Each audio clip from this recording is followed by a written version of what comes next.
Good morning. Welcome to today's Recovery Summit presentation, How to Talk to Teens About Substance Use. This webinar is part of a series hosted annually by St. Clair County Community Mental Health during the month of September, which is National Recovery Month. Today's session is being recorded and will be uploaded on the CMH YouTube channel for future reference. Please feel free to use the chat box for all questions or comments. Our presenters will be answering questions as time allows. Continuing education credits are offered for today's presentation. If you are requesting professional credits, you must remain on the webinar the entire time and complete the survey at the end of the presentation to receive credit. Our presenters today are Elise Nichols and Molly Brown. Elise is the data manager at the St. Clair County Health Department in Port Huron, Michigan, where she oversees daily data operations and leads special initiatives such as overdose fatality review team. Prior to this role, Elise served as a health educator and outreach coordinator for the health department.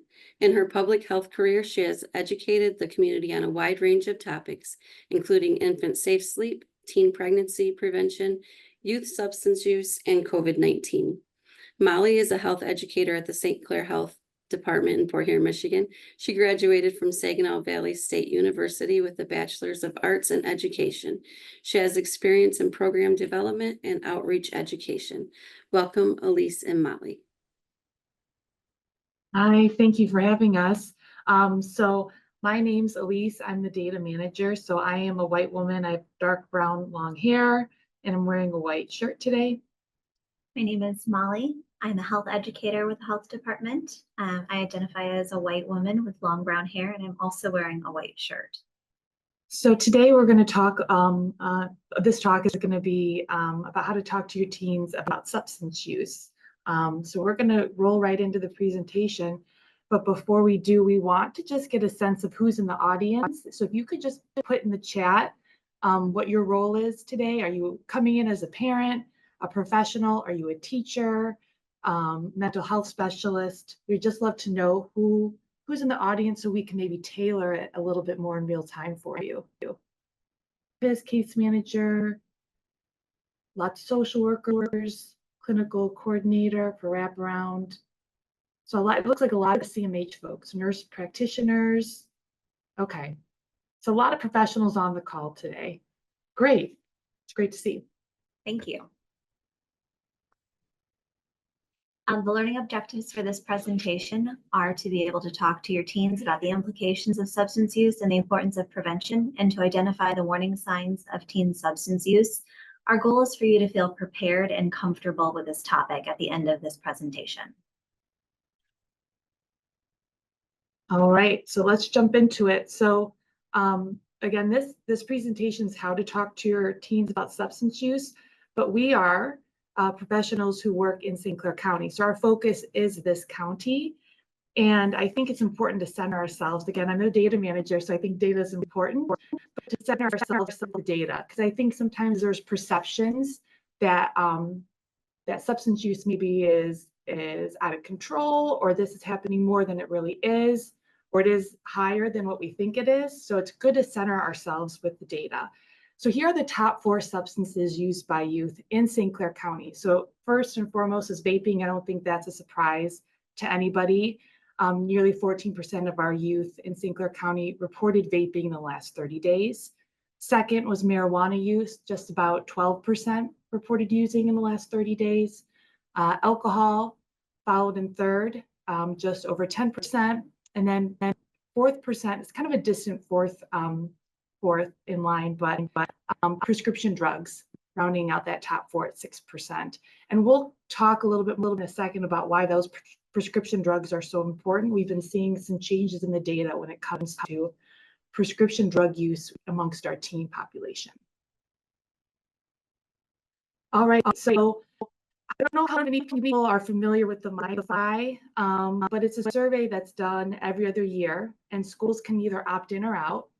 And we get a lot of really great data on teen health and youth health within our community. So within this last cycle, 23-24, this is the data that we received in terms of vaping. So you can see the 7th, 9th, and 11th grade data, and we have a national comparison too. So we don't have a national comparison, unfortunately, for 7th grade, but we know that about 6.5% are using. Ninth grade, pretty on par with the national average, just over 12%. And then 11th grade, we're slightly lower than the national average. All right, next up is marijuana. And as you can see in every age group that's surveyed, we are substantially higher than the national average. And that could be due to a lot of reasons, but one that we suspect is access. Michigan is one of the states that has legalized recreational marijuana. And so there could be more access to those products from families and friends to our youth. All right, third, alcohol. So we are trending downwards for 7th and 9th grade in terms of the national average, but are actually higher than the national average for our 11th grade population in terms of alcohol use. Again, this is all from the latest data that we have.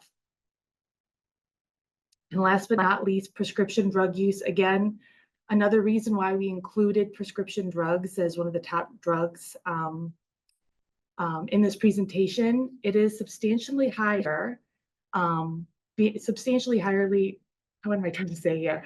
It is being used a lot higher in our youth versus in the National Youth Survey. So again, you can see 4.9% in 7th grade locally, 6.4% 9th grade, and 5.2% 11th grade. So a lot higher than what we're seeing with the national average.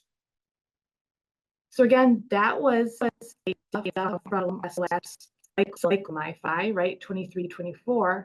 But how are we doing in St. Clair County in terms of trending? So we put this together. And the good news is we're actually trending downwards when it comes to overall substance use usage amongst our youth, which is a good sign. The only thing we've really targeted from 2021 to the 2021 to 22 cycle to 23 to 24 cycle is that increased prescription drug use. And that's going to come up in our presentation a little bit more when we talk about how to talk to your students or your teens about substance use.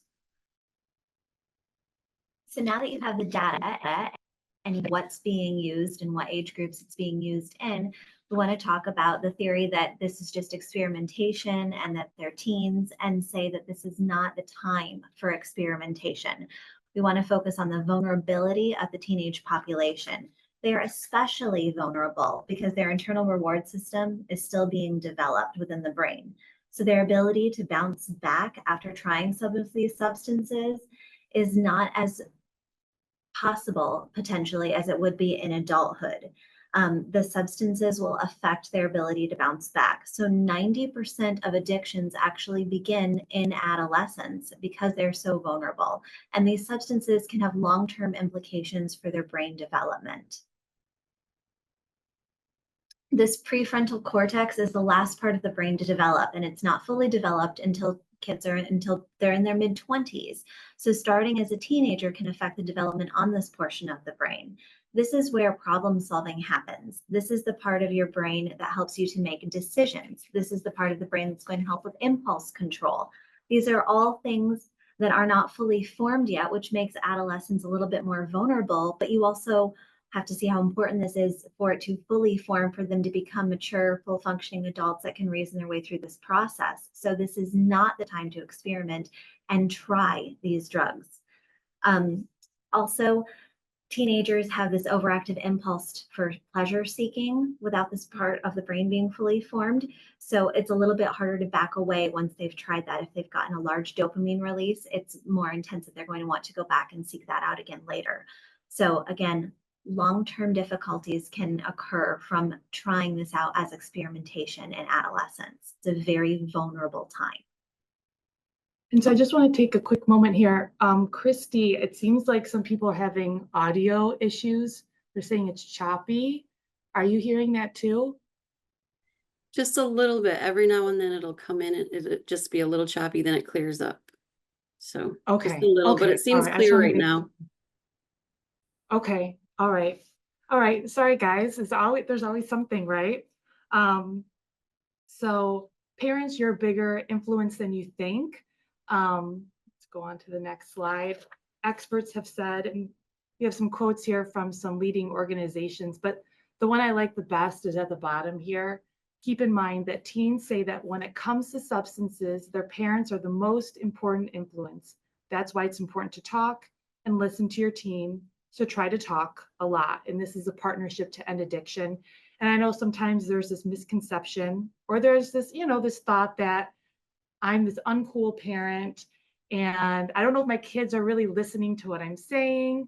There's a lot of outside influences too that may have a hold on them more so than I do. But studies have shown that parents really do have a significant influence on the behaviors of the teens and the choices that they make. So 76.5% of St. Clair County students had a parent or other adult talk with them about what they expected them to do or not to do when it comes to alcohol or other drug use. So we like this number. This is 3 out of 4 families that are having these conversations, but there's room for improvement. We want every family to take the time to discuss drug use, substance abuse with their children and to have these ongoing conversations. And we have seen on this, to just note on this slide, we've seen that since 2020, the conversations, the data point for these conversations has slowly gone down. So in 2020, it was 79%, and now it's 76.5%. Still a strong number, but slipping a little bit. So again, a good reminder to our professionals and to our parents to have those conversations. And we'll talk more about what those conversations can look like. All right, and so I know this audience is full of professionals, so I'm sure a lot of you have heard and are very familiar with ACEs, so Adverse Childhood Experiences. And so in our community here, especially with the St. Clair County Health Department, we do this survey called the Community Health Needs Assessment every 5 years. We gather all of this data on our population and specifically look at health markers, right? And so one of the question blocks that we did during the last cycle was about ACEs. And so we have it highlighted right here. One of the questions, did you live with anyone who is a problem drinker or alcoholic or who used illegal street drugs or abused prescription medications? And in St. Clair County, we found that nearly 38% did, which is much higher than the Michigan and the US average. So again, something to keep in mind as we're working with these adult clients who are maybe parents themselves, have teens, that they have some of these ACEs, and to keep that in mind as we're working with them, that we do have kind of a bigger burden of this than the Michigan and the US average. And so, Molly and I were talking about this before. It's kind of funny. Sometimes we talk about having the talk, whether it be sex, whether it be drugs. And really what we're encouraging here is to have multiple ongoing conversations. There can be a lot of weight just behind that one conversation. You as a parent, a professional may be uncomfortable. I'm sure the student is uncomfortable, might not always land the first time. So having those ongoing conversations about substance use is really important because it'll get easier and easier the more you go, the more comfortable. So here are some tips for starting this conversation, and it's one of many conversations. It is an ongoing conversation is the goal here. And the first thing is just to be open about it. You need to be receptive and calm and not to plan a special meeting. Nobody wants to hear on their way into school, oh, when you get home, we're going to have a really important conversation, because then you have the whole day where you kind of dread it and you have buildup and you are imagining what this is going to be like. So it's best to just wait for a window or an opportunity and to slide in a little bit of the conversation, a little bit at a time, until it's just comfortable and it's part of your family household language. And then you can really have meaningful dialogue on this. But all of the little lead up intro conversations, those are meaningful too. It needs to be a topic that's on the table and have a good flow, two-way conversation. So you want to be particularly cautious when you're asking questions that they're open-ended. What did you and your friends talk about at school today is a nice way. And if it comes up, you can lead into there. You don't want to say something yes or no. where they can close off and shut down. So the more open-ended you can be about it, the better. You also want to use active listening. So it's nice to sort of paraphrase what your student or your child has said to you, and then to return that to them so that they know that you're listening and that you're supporting them in this conversation. There may be some teachable moments that come up in a movie or in a TV show where someone may have overindulged in something, or someone may have been offered drugs, and that can be a really nice gateway to pause the show or take a moment away and say, you know, has anything like this ever happened with you or with someone that you know? There's a nice open-ended way. And then it's always nice to say, you know, how would you feel about that? Or why do you think that's happening? And to really get a glimpse into their world so that you guys can have a nice, even conversation. Those can be the easiest ones where it dovetails into something else. So the next thing, we're going to play you a short video. So here in St. Clair County, we are doing a lot of work around substance use amongst all populations, but even teens as well. And so historically, here at the health department, we had a group called SPEAK, which worked towards preventing youth substance use. And so it still exists, but it's moved over to what we call the CSCB, which is our coordinating body. And it's a subcommittee within that coordinating body. So I want to give you, during the pandemic, we did a lot of virtual videos and try to do a lot of education amongst parents about substance use. So we made these really great videos, and I think they're still relevant today. So I'd like to just play you one. So I'm gonna come out of here, and here we go. Yep, looks like we can see it.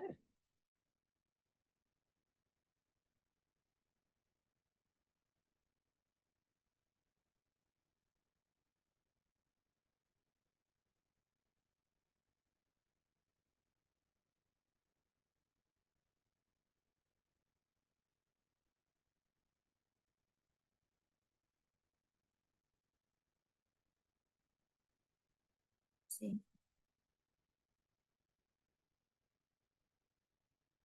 All right, it's looking like the I'm not sure why it's not playing. Here, give me 1 second. Okay. Let's do.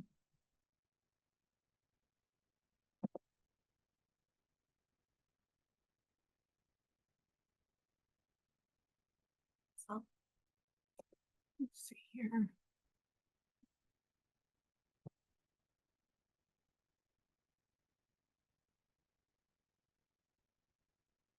I think let's stop the share for a second.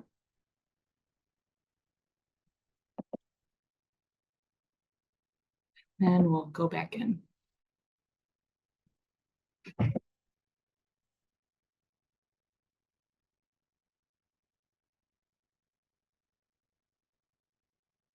I don't see it in there.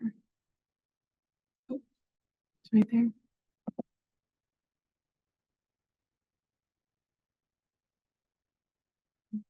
oh, there it is.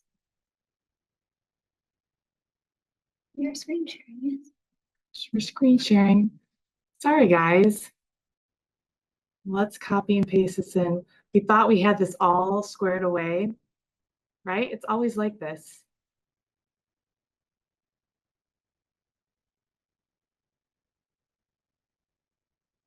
Okay, here we go. Doesn't work, we can just give them a little recap. Yep, we can always do that too. I think we got it now. All right, here we go. Yay!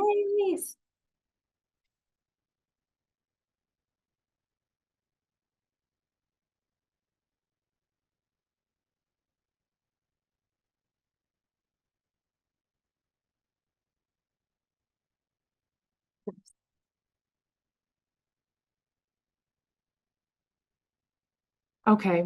Know what we're gonna do? We'll just recap.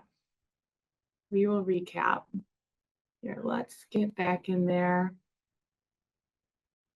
I will share our screen again. Oops.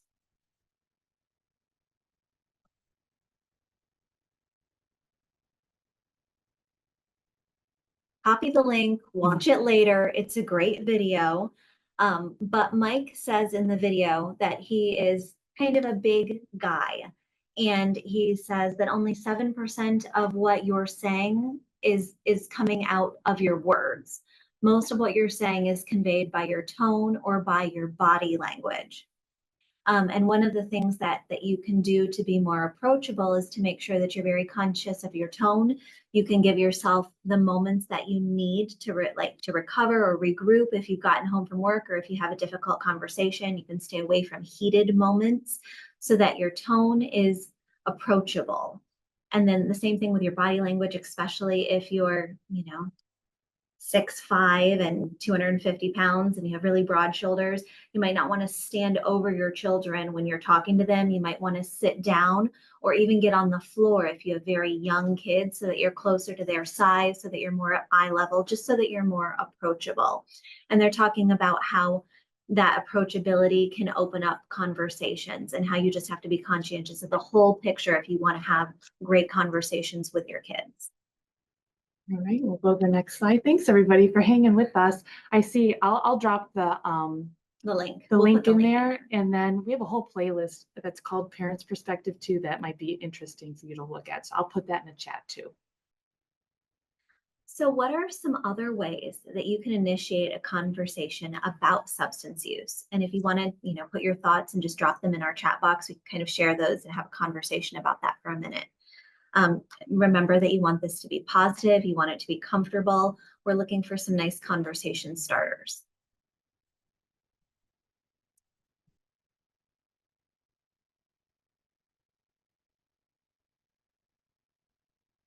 Not seeing anything come through in the chat yet.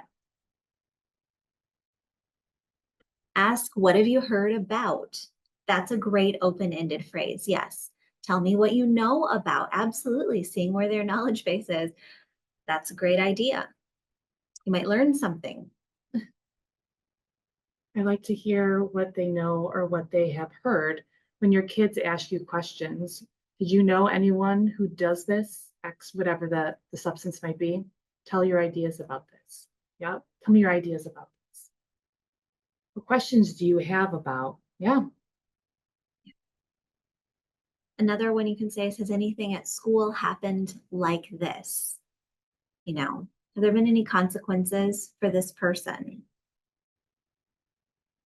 What would you do if blank happens? Absolutely. Creating those scenarios not only fuels a conversation, but it gives your child or your student tools, because then they've imagined that it's happened to them, and that adds to preparedness later. And we're definitely going to talk more about that. Thank you very much. Those are some great ideas. So if you're going to have these conversations, we want it to be successful for you. So here are some tips for making this conversation successful. The first one is sit and listen anywhere, anytime. You need to use the teachable moments and take the windows of opportunity as they come. One of the things that's very impactful when you're having these conversations, if you're able to, is to shut down the electronics that are in your life around you. So if you have a telephone, if you can flip that over so that the face is down so that it's not a distraction. If maybe you are working on something on your computer, if you're able to close the screen or turn your body away from the electronics. If the TV is playing in the background, if you can mute it. You don't necessarily want to move into another room that's quieter, because during that walk, you can lose the momentum for the conversation, but you definitely want to show the student or the child that they have your undivided attention, because this is important to you.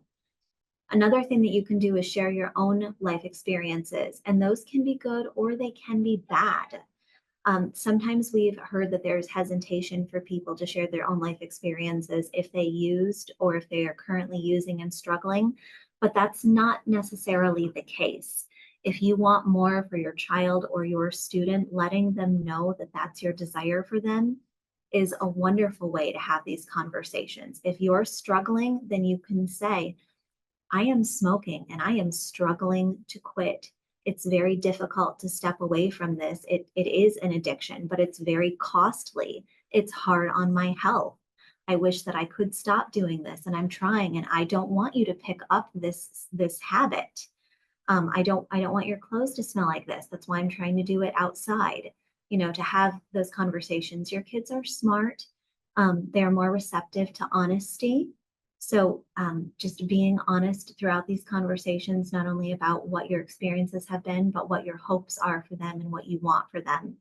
And then the last tip and trick, which we're going to expand on, is teaching refusal skills, because peer pressure does play a significant role in substance introduction.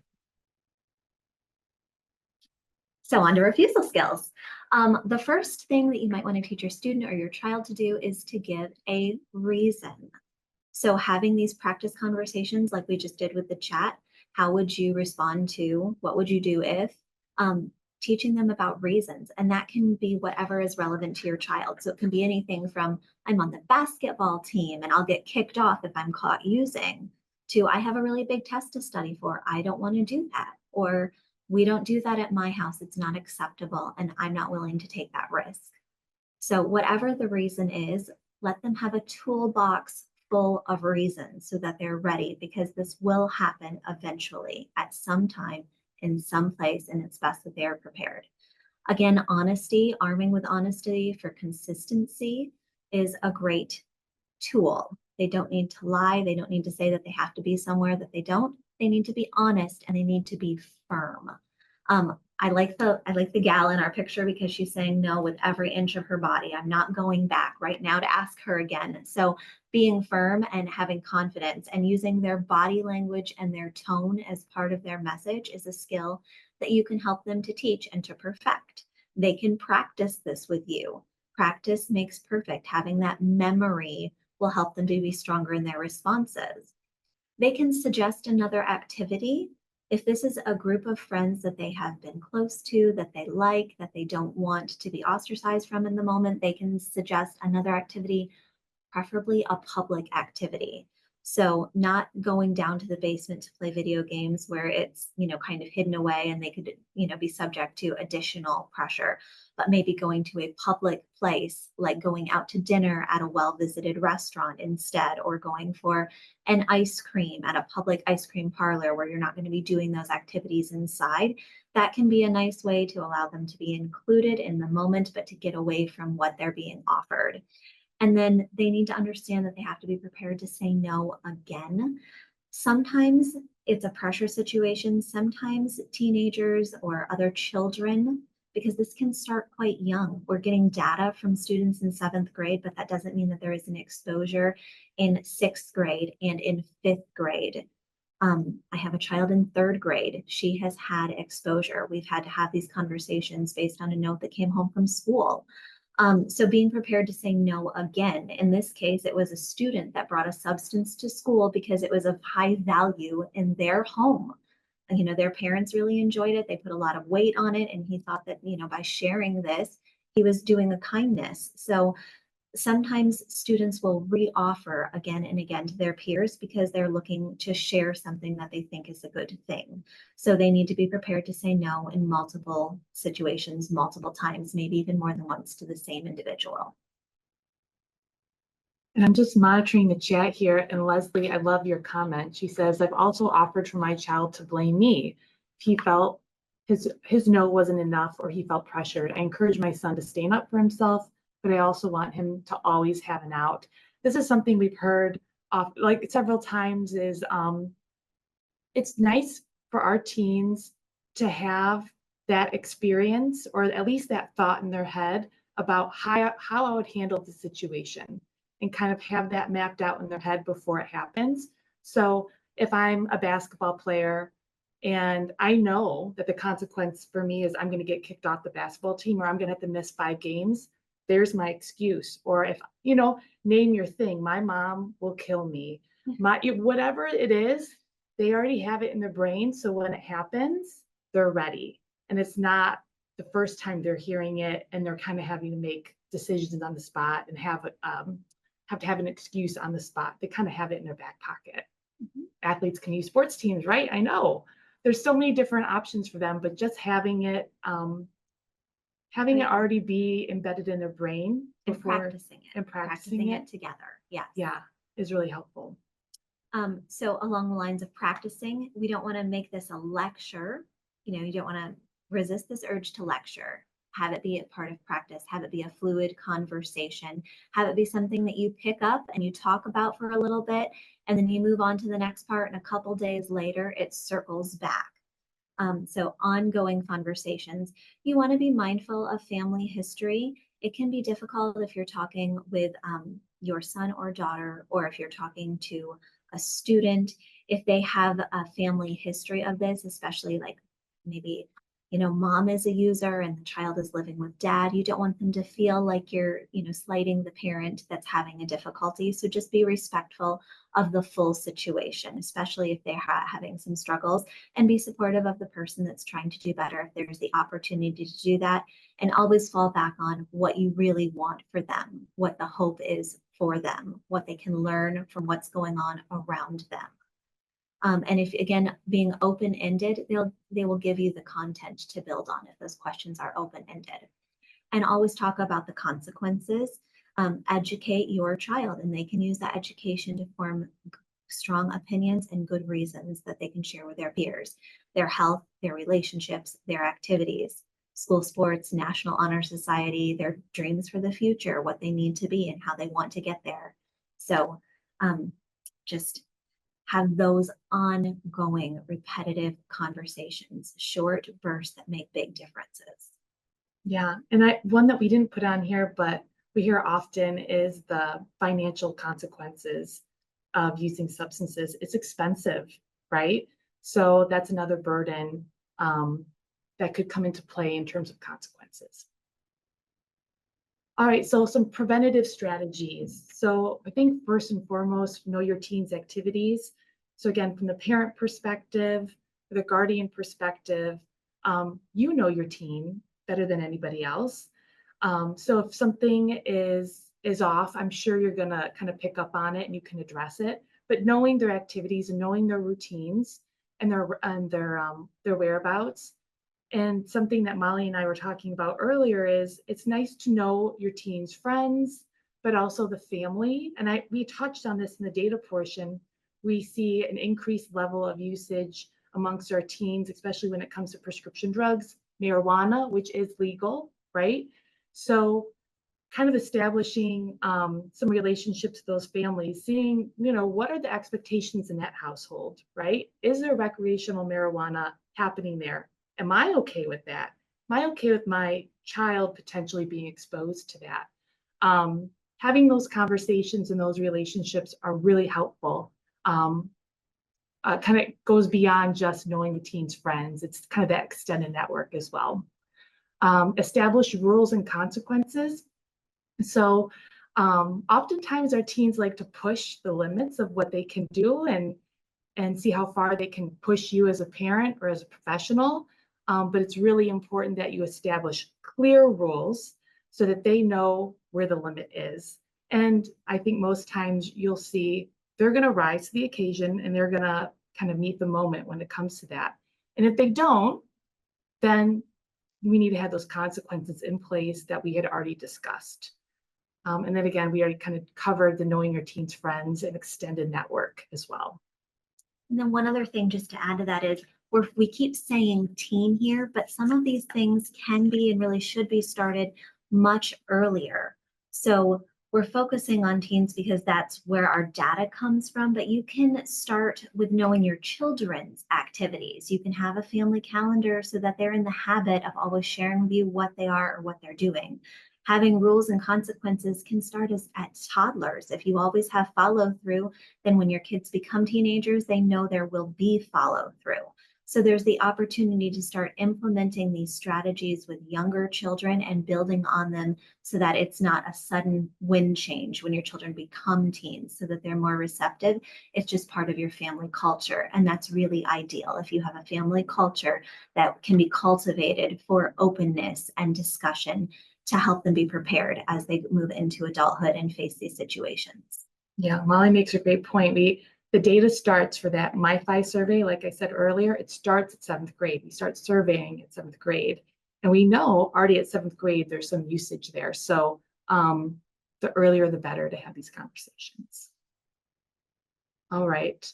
Some other preventative strategies, keep track of prescription drugs. Again, we've been seeing an increase in use amongst our youth. So knowing, what's in your medicine cabinet and then making sure they're secure, having lock boxes, and even maybe like family members, if your teen consistently goes over to grandma, making sure that grandma's stuff is secure as well, right? If she watches them after school or picks them up regularly, just knowing where those prescription drugs are, making sure that they're in a safe place.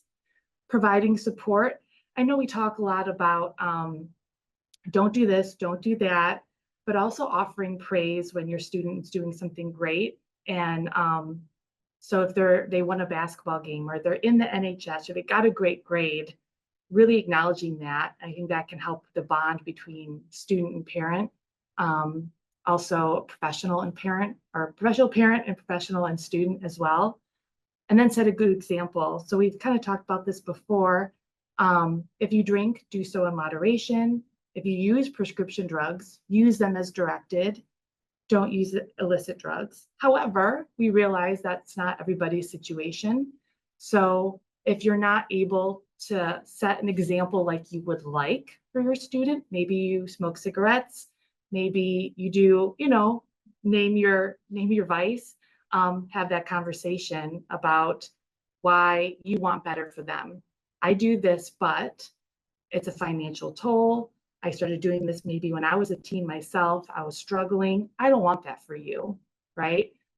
So if you can't set that example that you want, having that conversation, let them know what your expectations are. Some risk factors that may contribute to drug use. This is good to be mindful of when you children that you're working with regularly. Just to have maybe more of these conversations or be more open about it, leave it on the table. Is if there's a family history of substance use, then a mental health condition. If they have an impulse or risk-taking behavior, if they're a child that's always pushing the boundaries. Especially if they're always pushing the boundaries with the need to get caught, to be curved back or pulled back, find another way to pull them in.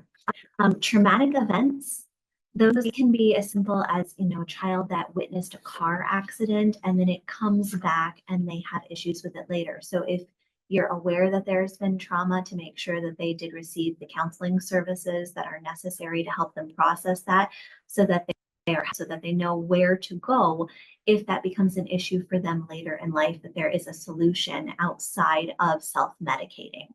And then, children that are isolated, that may have low self-esteem. So just to be aware that these are risk factors that may contribute to someone's vulnerability to being interested in these substance uses, potentially for self-medication or for a need to fit in or other purposes. But if you have a student that you are working with or a child that has any of these risk factors, just to be more mindful, to have these open conversations and to be watching for more signs when listening. All right.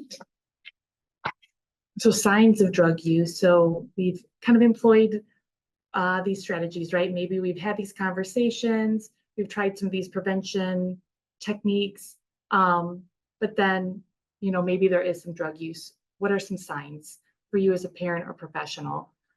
Shifts in mood and personality. Again, adolescence is a time where there probably is a lot of shifts, natural shifts in mood and personality. But again, as a parent and as an active professional working with a student, you probably are going to be able to pick up on some of these things that are maybe a little more sudden or different from their routine.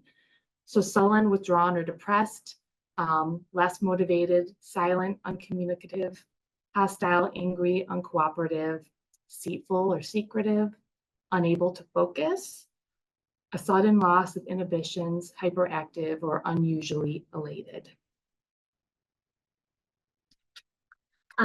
What you're looking for are these changes in behavior or changes in pattern, especially anything that is sudden.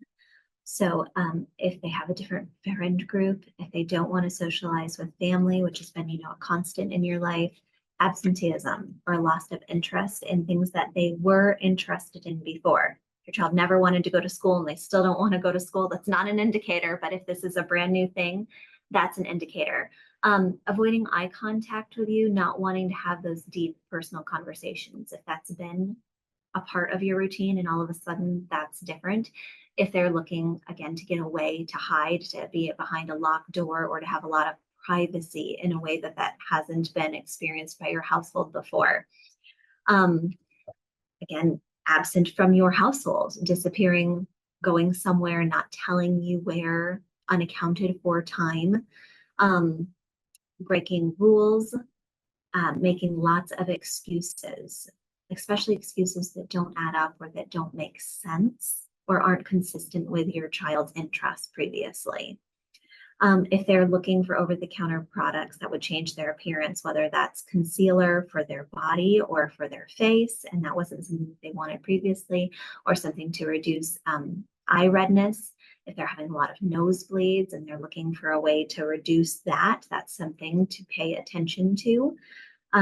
Again, coordination, anything that is different with how they're moving around physically, changes to sleep pattern, or if they're trying to cover up scents, all of a sudden they're burning incense in their room, they have Yankee candles everywhere, they're wearing heavy duty perfume, they're chewing gum all the time, you know, that we see things like that, you know, they want dry shampoo to change the way that their hair smells consistently. Those can be things that should perk up your interest in taking a closer look, especially if it's multiple signs that all come together around the same time period.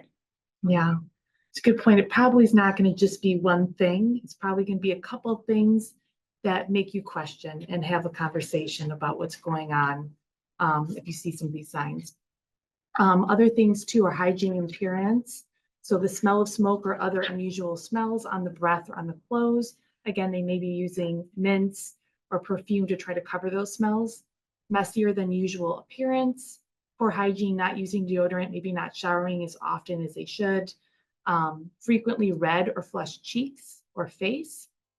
Burns or soot on fingers or lips, especially if they're using a lighter to use their substance. Or around their room, if you've got burn marks in your carpet or on the, you know, you need new blankets and you can see like evidence of that, would be something to be concerned about as well. Yeah. And then track marks on arms or legs. So wearing long sleeves in warm weather or long pants would be an indicator of, again, like injection drug use specifically. Some signs of drug use for physical health, and these are things that you would pick up on as a parent and maybe want to consult with your family doctor or a physician with anyway. But if you're seeing this along with some of the behavioral symptoms, you may want to bring that into the conversation if you do consult your family doctor, to give them a heads up. Frequent sickness. If your child is unusually tired or they're lethargic, if their speech does not make sense, if it's rapid or if it's slurred, or if the words aren't coming out in the correct order, lots of nosebleeds, if that's not characteristic for your child. This is Michigan, so we know that, you know, as the weather changes, sometimes this happens, but if that's not been something that your child has gone through before, or a consistently runny nose, sores are something to look for, especially around the mouth. Big fluctuations in weight, skin bruises, abrasions, frequent perspiration. If your child is sweating and they haven't been being active and they're, you know, dripping and they are changing their clothes frequently, that's definitely something to pay attention to. And then of course, seizures or vomiting, that would be very concerning. All right. All right, so I think we had talked about this a couple of years ago. I think it was at the summit, and people were kind of surprised to see these things. So obviously a lot of us now communicate via text with our phones, including our teens. And so some of the ways that they're able to communicate without maybe parents or professionals knowing. Okay, I'm seeing some audio issues. It looks like we're back on. Sorry, guys. Okay. One of the ways that they're communicating is through emojis. And so here are some common emojis for drugs and other products. So here are just some of the common ones for Percocet and oxycodone, Xanax, Adderall, some dealer signs, right here, high potency with the bomb. We were quite surprised to see universal for drugs is that Canadian leaf. Again, we are in Port Huron, right on the border of Canada. So this probably wouldn't, set up any alarm bells for me as a parent. But now that I know, right, but now that I know, it could be something to kind of cue me off, especially if I see maybe some behavioral changes with my child and some other signs. Large batch is a cookie, there's some other drugs, meth, heroin, cocaine. So commonly it can be called snow.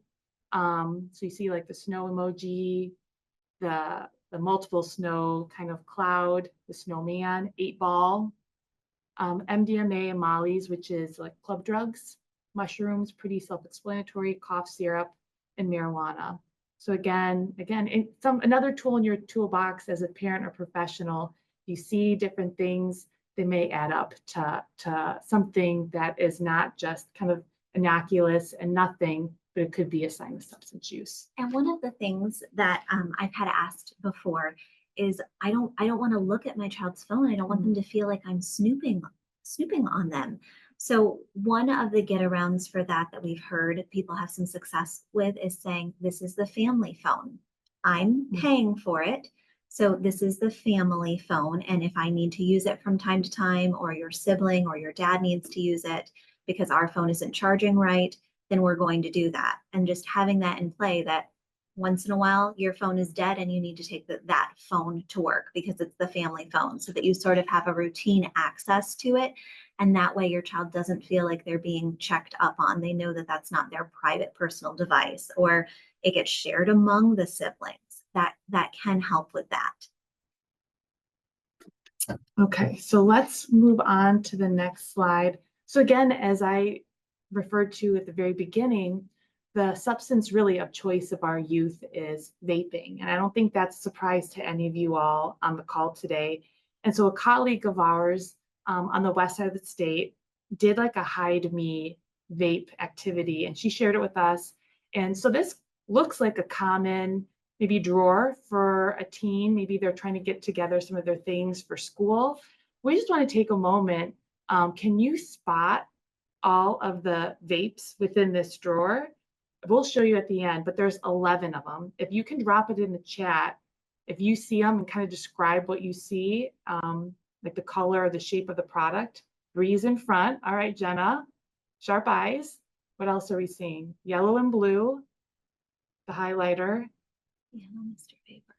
Yellow and blue thing near sticky notes, Mr. Vapor with markers. Somebody Zen picked up Zen right away. are the 3 blacks, 1 in front, markers, Zen. All right. Red and black by the markers. Breeze. Yeah. Somebody found the breeze. Yeah. Tape correctors, drop by the whiteout, under AirPods. You guys are good. Okay, I'm going to move on to the next slide.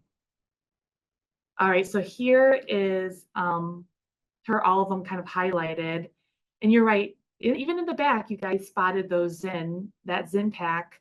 And under the AirPods, that one's hard to see.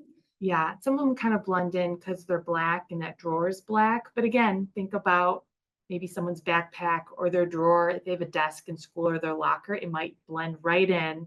What always gets me, I'm going to go to the next slide, is someone had talked about that highlighter, that green one here at the forefront. It looks like a highlighter. There are highlighters that are just like that are sold, so that it can also be a vape is really deceiving, especially if you think it's in someone's backpack being used as a highlighter. But you can see they come in all different shapes and sizes. And Zyn specifically, if you've not heard of Zyn, I just want to give you a little bit of background. It comes in puck-shaped containers that looks like icebreakers. Each container holds 15 pouches, and they range in different flavors from coffee to cinnamon, and they're sold in this bright colored packaging. So the pouches themselves contain powdered nicotine, which enters the bloodstream after dissolving in your mouth. You kind of pack your lip. And that's essentially it. There's nicotine in there. It was originally marketed for folks who are trying to stop traditional cigarette smoking. But again, with these flavors, and the way it's packaged, it could be quite appealing to our youth.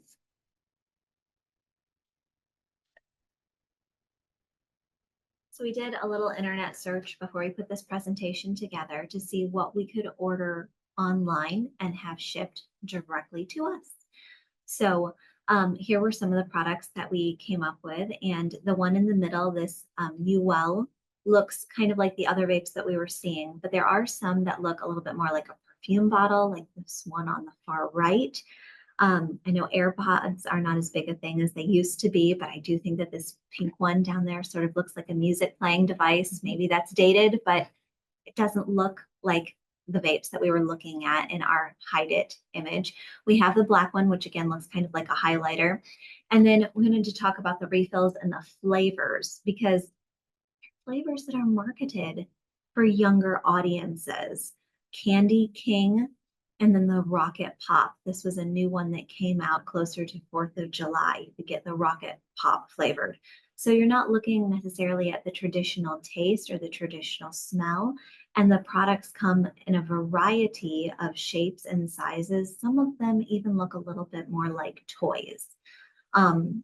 So again, marketing to a younger audience, orderable online, not crazy expensive. I'm not a great financial incentive to become involved, but $18, most kids can come up with $18. So very accessible.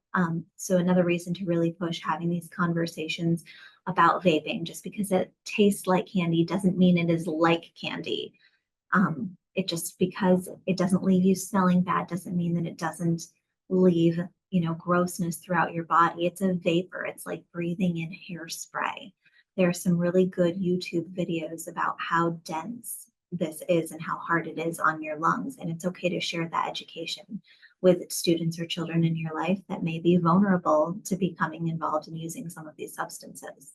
And a little plug too, the St. Clair County Health Department, the health education program, we have a presentation for vaping, and we have nurses in a lot of our school districts too, who do this vaping education and substance use, just generally education. So if you're local and it's something you're interested in, we'd be happy to come out and present it. I think we went to CMH in person earlier this year. We did like an in-staff service for them because there are so many types of devices. Let's just take vapes off the table, right? That's a whole category of itself, but substances in general, it can be hard to keep up with. Talking about ways that we might conceal substances, this Mighty Skins looks like a slap bracelet, but it's a USB that you can use for charging your device. So something that looks harmless, that maybe without knowing what this is being used for, you may think could be part of school. But if you see one of those, I think that it would be okay, reasonable to ask questions about what it's being used for. There's this car key fob remote and this water bottle. And there are pills pictured on the car key fob remote, which is part of why we picked it. But a lot of things that are marketed as security devices or hiding your devices can also be used to hide substances that your child may not want you to know that they have. So if they form a very strong attachment to a particular item, it would be a good idea to investigate that item, especially if it's new and you feel like it could be used to be concealing of something else. Oops. All right. So I see we have about 6 minutes left. So we'll try to get through these last couple slides, and hopefully we have a minute or two for questions. But some common places substances are concealed. I mean, you name it, you probably will find it, but drawers, like under the bed, that kind of thing, in small boxes or cases. So think jewelry, makeup, pencil cases, cases for earbuds, in a plant buried in the dirt. It's more common than you might think. In between or inside of books, under a loose floorboard. Something very interesting inside over-the-counter medicine container. So like a Tylenol, Advil, ibuprofen container. You as a parent might think they're taking ibuprofen. It could be something else in there. Absolutely, Also, hidden in plain sight. hidden in plain sight.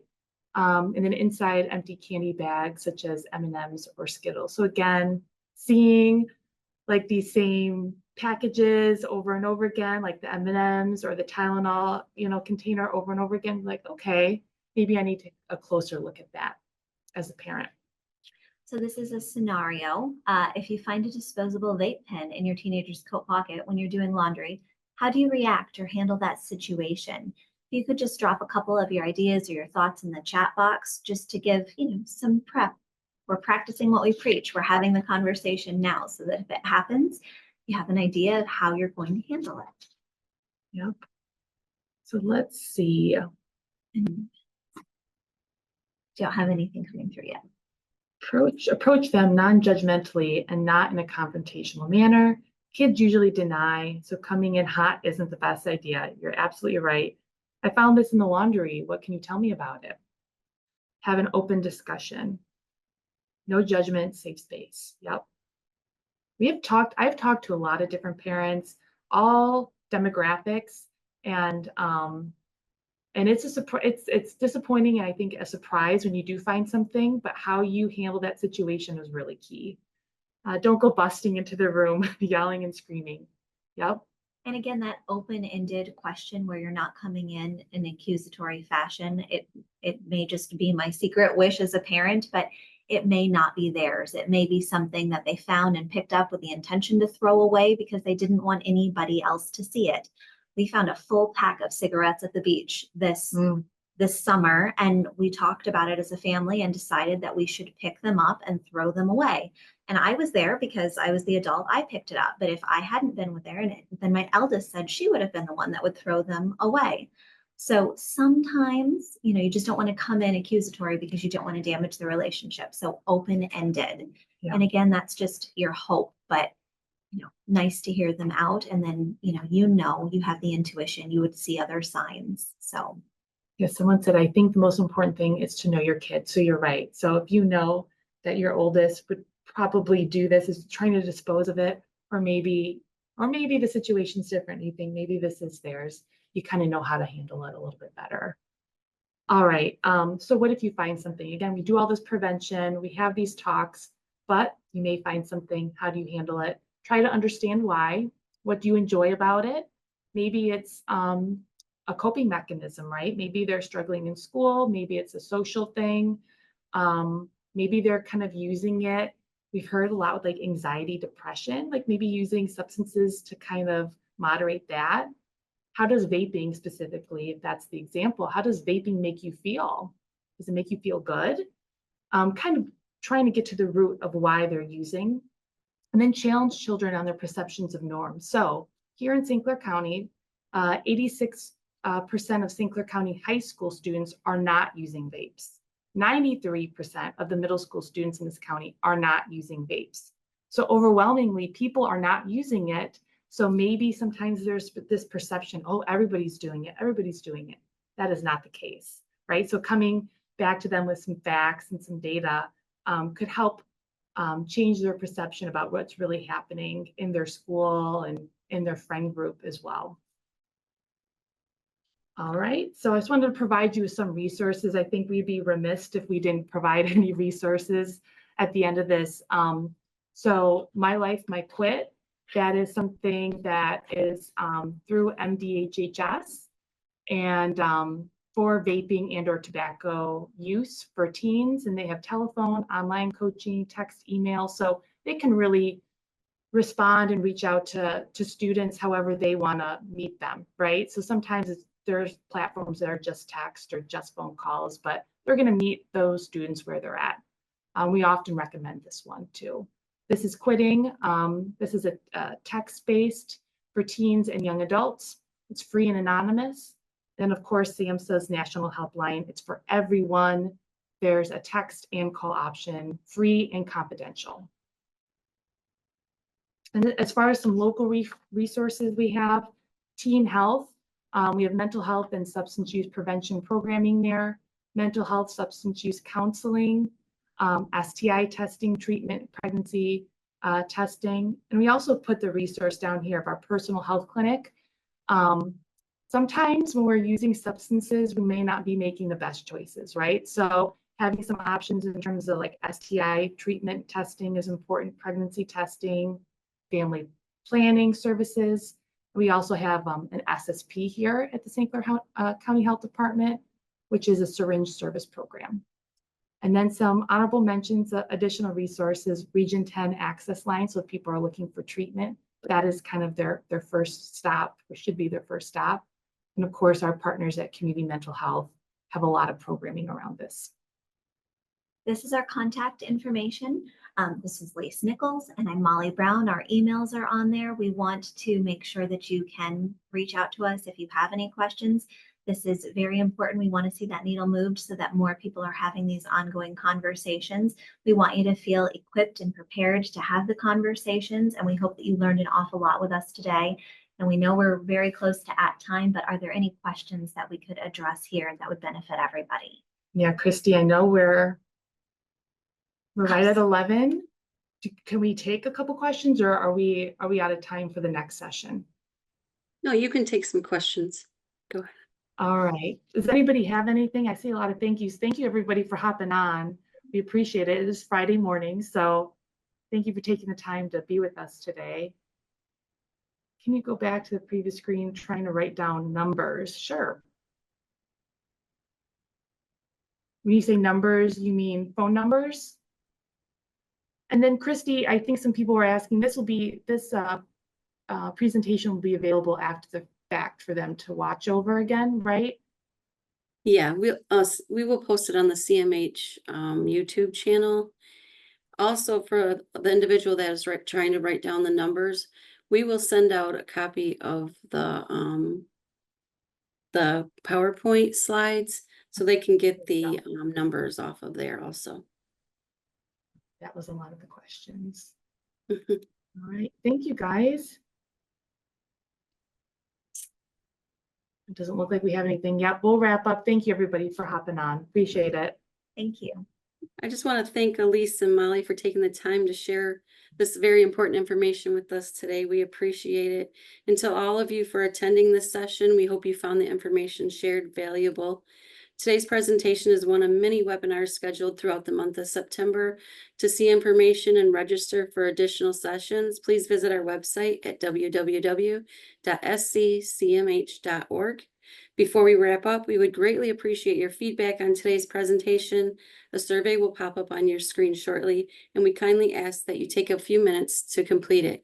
Your input is crucial in helping us improve future events and better meet your needs. For those of you that are requesting professional credits, please allow 2 to 3 weeks after the summit has concluded, and your certificate will be emailed to you.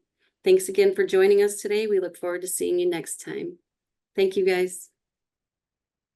Thank you.